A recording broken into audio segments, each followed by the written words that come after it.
Hi hello ನಮಸ್ಕಾರ. Welcome back to Supreetha Dhawan Kannada vlogs. ತುಂಬ ದಿವಸ ಆಗಿತ್ತು ನಾನು ಲಾಗ್ ಅಪ್ಲೋಡ್ ಮಾಡಿ. ಸೊ ಮಂತ್ರಾಲಯಕ್ಕೆ ಹೋಗ್ತಿರುವಂಥ ಲಾಗ್ ಅಪ್ಲೋಡ್ ಮಾಡೋಣ, ಹೆಲ್ಪ್ ಆಗುತ್ತೆ ಫಸ್ಟ್ ಟೈಮ್ ಹೋಗ್ತಿರೋರಿಗೆ. ಹಾಗೆ ಅಲ್ಲಿ ಯಾವ್ಯಾವೆಲ್ಲ ಪ್ಲೇಸಸ್ ಇದೆ ಹೇಳೋಣ, ತೋರಿಸೋಣ, ಹೇಗೆಲ್ಲ ಆಯಿತು ಜರ್ನಿ ಅಂತ ಅಂದ್ಬಿಟ್ಟು ಒಂದು ಲಾಗ್ ಮಾಡೋಣ ಅಂತ ಮಾಡ್ತಾ ಇದ್ದೀನಿ.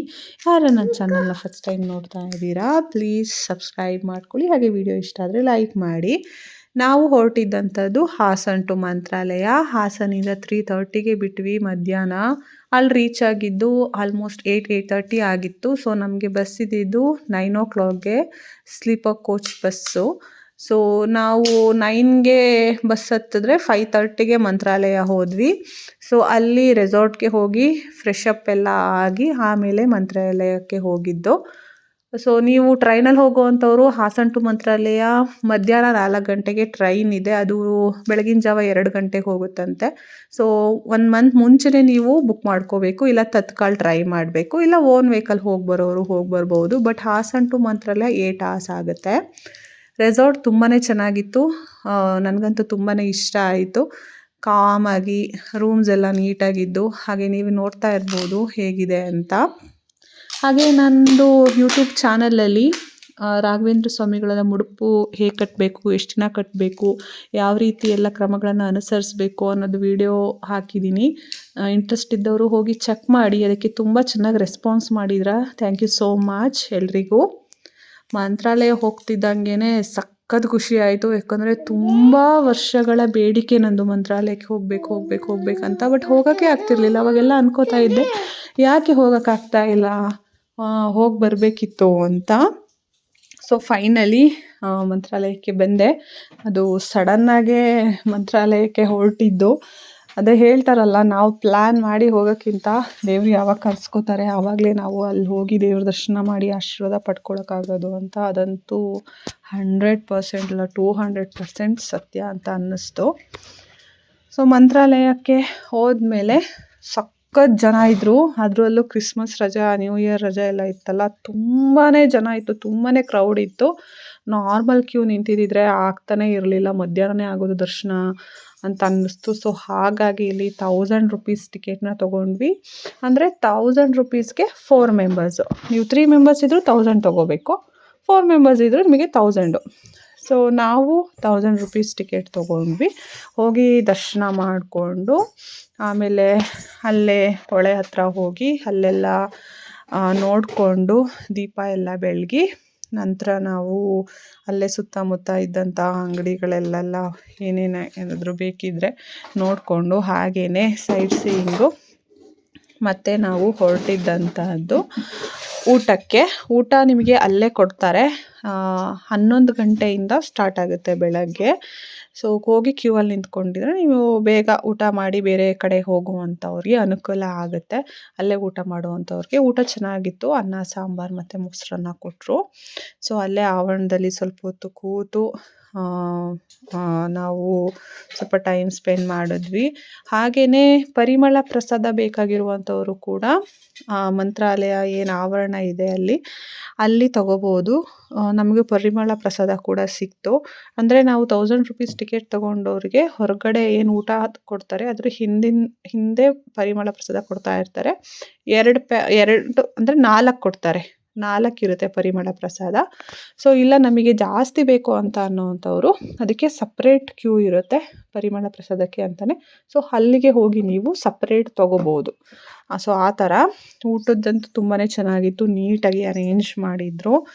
ಸೊ ನಾವು ಎಲ್ಲದನ್ನು ಅಲ್ಲಿ ನೋಡಿಕೊಂಡು ಹೊರಟಿದ್ದಂಥದ್ದು ಬಿಚ್ಚಲೆಗೆ. ಸೊ ಇಲ್ಲಿ ಹೊಳೆಯನ್ನು ನೋಡ್ಬೋದು.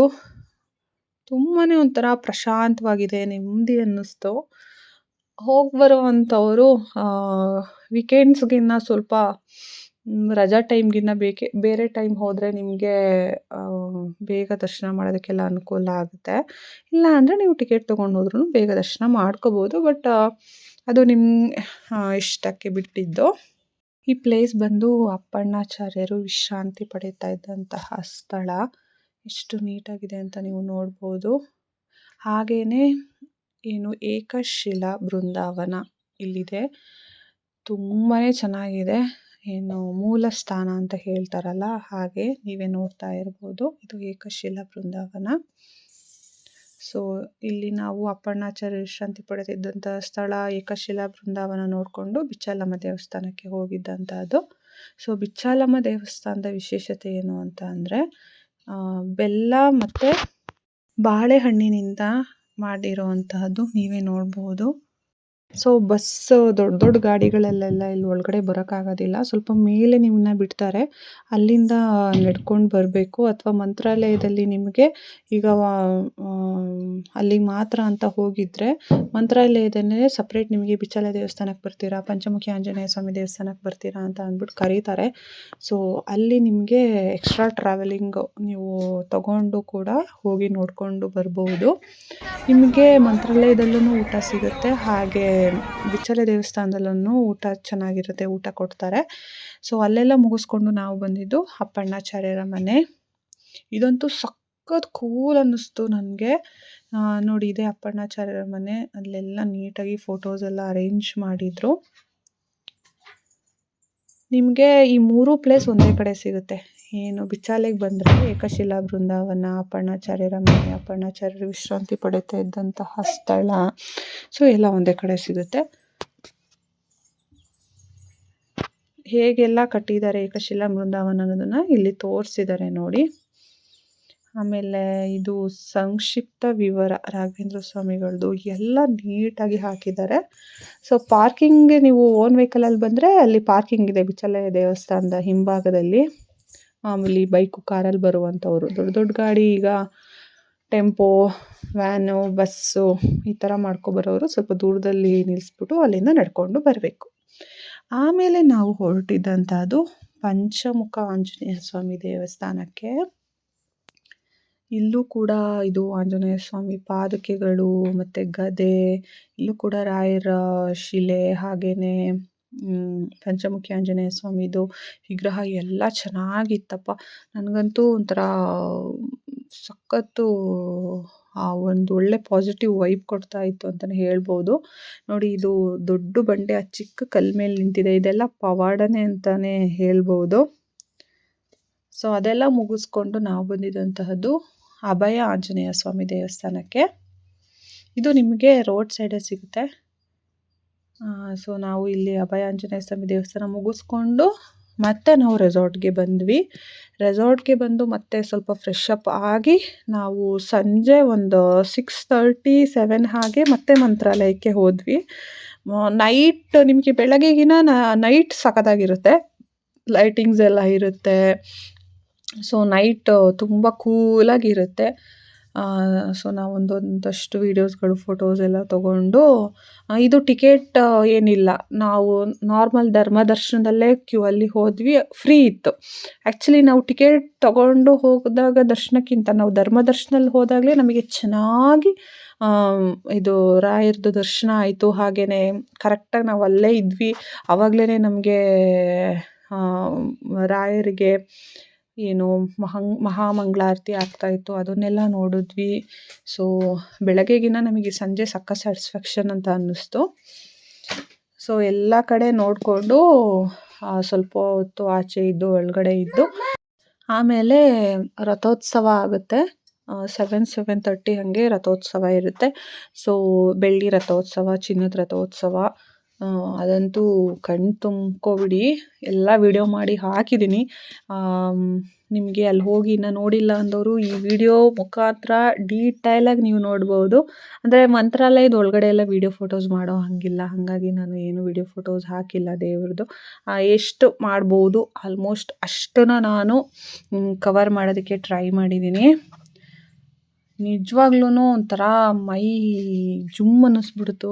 ಕರೆಕ್ಟ್ ನಾವು ಒಳಗಡೆ ಹೋಗಿ ಇನ್ನೇನು ಅದು ರಾಯರ ಮುಂದೆ ನಿಂತ್ಕೊಂಡ್ವಿ, ಅಲ್ಲೇ ಸ್ಟಾಪ್ ಮಾಡಿಬಿಟ್ಟು ಮಹಾಮಂಗಳಾರತಿ ಮಾಡಿದ್ದು.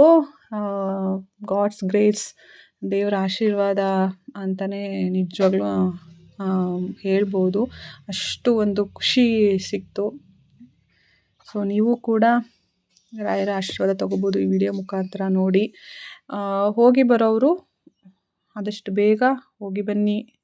ನಿಮ್ಮ ಬೇಡಿಕೆಗಳೇನಿದೆ ಅದನ್ನು ರಾಯರಿಗೆ ಹೇಳಿ. ನಾನು ಅಂದ್ಕೊಂಡೆ ಇದು 3 ಸುತ್ತು ಬರುತ್ತೆ ಏನು ರಥೋತ್ಸವ ಅಂತ. ಬಟ್ ಅಲ್ಲಿರೋರು ಹೇಳಿದ್ರು ಇಲ್ಲ 5 ಸುತ್ತು ಬರುತ್ತೆ ಅಂತ. ಸೊ ಫಸ್ಟು ಬೆಳ್ಳಿ ರಥೋತ್ಸವ, ಲಾಸ್ಟ್ಗೆ ಚಿನ್ನದ ರಥೋತ್ಸವ ಇರುತ್ತೆ. ನೋಡೋದಕ್ಕೆ 2 ಕಣ್ಣು ಸಾಲದು, ಸ್ವರ್ಗನೇ ನೋಡ್ದಂಗೆ ಅನಿಸುತ್ತೆ ನಿಜವಾಗ್ಲೂ. ನಿಮಗೆ ಹೋಗಿ ಬಂದಿರೋರು ಕಮೆಂಟ್ ಮಾಡಿ ಹೇಗೆ ನಿಮಗೆ ಅನ್ನಿಸ್ತು, ಯಾವ ಫೀಲ್ ಕೊಡ್ತು, ನೀವು ಹೋಗೋಗಿದ್ದ ಫೀಲು, ಅಲ್ಲಿದ್ದಿದ್ದ ಫೀಲು, ಬಂದಮೇಲೆ ಫೀಲು ಹೇಗಿತ್ತು ಅನ್ನೋದನ್ನು ಕಮೆಂಟ್ ಮಾಡಿ. ರಾಯರ ಭಕ್ತರು ಯಾರ್ಯಾರಿದ್ದೀರೋ ಅವರೆಲ್ಲರೂ ಓಂ ಶ್ರೀ ಗುರು ರಾಘವೇಂದ್ರ ಸ್ವಾಮಿ ನಮಃ ಅಂತ ನನಗೆ ಕಮೆಂಟ್ ಮಾಡಿ.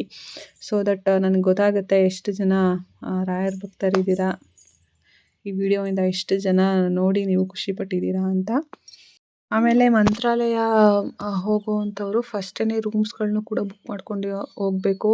ನೀವು ಅಲ್ಲಿಗೆ ಹೋಗಿ ರೂಮ್ಸ್ಗಳು ಬುಕ್ ಮಾಡ್ಕೋತೀನಿ ಅಂದರೆ ಆಲ್ಮೋಸ್ಟ್ ರಜೆ ಟೈಮಲ್ಲೆಲ್ಲ ಫುಲ್ ಆಗಿಬಿಟ್ಟಿರುತ್ತೆ. ಇಲ್ಲ ನೀವು ಬೇರೆ ಕಡೆ ಬುಕ್ ಮಾಡಿಕೊಂಡು ಈಗ ಸ್ವಲ್ಪ ದೂರ ರಾಯಚೂರು ಕಡೆ ಎಲ್ಲ ಆಮೇಲೆ ಅಲ್ಲೇ ಫ್ರೆಶಪ್ ಆಗಿ ಈ ಕಡೆ ಬರಬೇಕಾಗತ್ತೆ. ಅಲ್ಲೇ ಮಂತ್ರಾಲಯದಲ್ಲೇ ಬುಕ್ ಮಾಡುವಂಥವ್ರು ಮೊದಲೇ ಬುಕ್ ಮಾಡ್ಕೊಂಡಿರಬೇಕು. ಇಲ್ಲ ನೀವು ಟ್ರಾವೆಲ್ಸ್ ಕಡೆಯಿಂದ ಹೋದರೆ ಅವರೇ ಎಲ್ಲ ಬುಕ್ ಮಾಡಿರ್ತಾರೆ. ಸೊ ನೀವು ಹೋಗಿ ಬರೋದಕ್ಕೆ ಈಸಿ ಆಗುತ್ತೆ. ಹಾಗಾಗಿನೇ ರಜೆ ಟೈಮಲ್ಲಿ ಹೋಗುವಂಥವ್ರು ಮೊದಲೇ ಎಲ್ಲದನ್ನು ಬುಕ್ ಮಾಡಿಕೊಂಡು ಹೋಗಿ. ಸೊ ದಟ್ ನಿಮಗೆ ಎಲ್ಲದನ್ನು ಅನುಕೂಲವಾಗಿರುತ್ತೆ. ಏನು ಕೂಡ ನಿಮಗೆ ಸಮಸ್ಯೆಗಳಾಗೋದಿಲ್ಲ.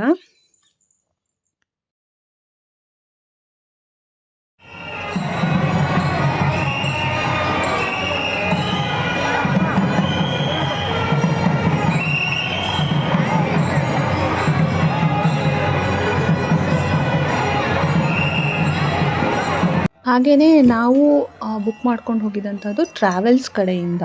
ಹಾಗಾಗಿ ಎಲ್ಲ ಅವ್ರದ್ದೇ ಇತ್ತು. ಅಂದರೆ ಅಲ್ಲಿ ನೋಡುವಂತಹ ಪ್ಲೇಸಸ್ಗಳು, ಹಾಗೆ ಬೆಳಗ್ಗೆ ತಿಂಡಿ, ಮಧ್ಯಾಹ್ನ ಊಟ ನಾವು ಮಠದಲ್ಲೇ ಮಾಡ್ತೀವಿ. ಸಂಜೆ ಸ್ನ್ಯಾಕ್ಸು, ನೈಟ್ ಊಟ ಮುಗಿಸ್ಕೊಂಡು ಹೊರಡ್ತೀವಿ ನಾವು ಈ ಕಡೆ ಊರುಗಳ ಕಡೆ. ಸೊ ಹಾಗಾಗಿ ಅಷ್ಟು ಅವ್ರದ್ದಿರುತ್ತೆ. ಬಟ್ ನಾವು ಹಿಂದಿನ ದಿವಸ ಹೊರಡುವಾಗ ಊಟ ಮತ್ತು ನೆಕ್ಸ್ಟ್ ಬೆಳಗ್ಗೆದು ತಿಂಡಿ ಅದೆಲ್ಲ ನಮ್ಮದಾಗಿರುತ್ತೆ. ಅವತ್ತಿನ ದಿವಸದ್ದೇನಿರುತ್ತೆ ಅದು ಅವ್ರು ನೋಡ್ಕೋತಾರೆ. ಸೀಸನ್ ಟೈಮಲ್ಲಿ ಹೋದರೆ ನಿಮಗೆ 3.5 AC ಬಸ್ ಇರುತ್ತೆ ಸ್ಲೀಪರು. ಸೀಸನ್ ಟೈಮ್ ಇಲ್ಲ ಅಂದರೆ 2.5 ಇರುತ್ತೆ ಅಂತ ಹೇಳಿದ್ರು ಒಬ್ಬರಿಗೆ. ಇನ್ನು ಎಕ್ಸ್ಟ್ರಾ ನೀವೇನಲ್ಲಿ ದೇವಸ್ಥಾನದಲ್ಲಿ ಟಿಕೆಟ್ಗಳನ್ನೆಲ್ಲ ತೊಗೋತೀರಾ ಅದು ನಿಮ್ಮ ಖರ್ಚುಗಳಾಗಿರುತ್ತೆ. ಇನ್ನು ಎಕ್ಸ್ಟ್ರಾ ನೀವೇನಲ್ಲಿ ತೊಗೊಂಡ್ರು ಅವು ನೀವು ನೋಡ್ಕೋಬೇಕಾಗಿರುತ್ತೆ. ನಾವು ಉಳ್ಕೊಂಡಿದ್ದಂಥ ರೆಸಾರ್ಟ್ ಬಂದು ಗ್ರೀನ್ ರೆಸಾರ್ಟ್ ಅಂತ. ಚೆನ್ನಾಗಿತ್ತು ಆ್ಯಕ್ಚುಲಿ, ನೀಟಾಗಿ ನೋಡಿಕೊಂಡ್ರು, ನೀಟಾಗಿ ಕರ್ಕೊಂಡು ಬಂದರು. ಇಷ್ಟ ಆಗಿತ್ತು ಮಂತ್ರಾಲಯದ ಲಾಗು. ನಿಮ್ಮೆಲ್ಲರಿಗೂ ಈ ಲಾಗ್ ಇಷ್ಟ ಆಯಿತು ಅಂದ್ಕೊತೀನಿ. ಇಷ್ಟ ಆಗಿದ್ದರೆ ಒಂದು ಲೈಕ್ ಮಾಡಿ, ಶೇರ್ ಮಾಡಿ, ಕಮೆಂಟ್ ಮಾಡಿ, ಸಬ್ಸ್ಕ್ರೈಬ್ ಮಾಡ್ಕೊಳ್ಳಿ, ನನಗೆ ಸಪೋರ್ಟ್ ಮಾಡಿ. ಮತ್ತೆ ಇನ್ನೊಂದು ಬ್ಯೂಟಿಫುಲ್ ಆಗಿರುವಂತಹ ಲಾಗ್ ಒಂದಿಗೆ ಬರ್ತೀನಿ. ಅಲ್ಲಿ ತನಕ stay tune to my YouTube channel.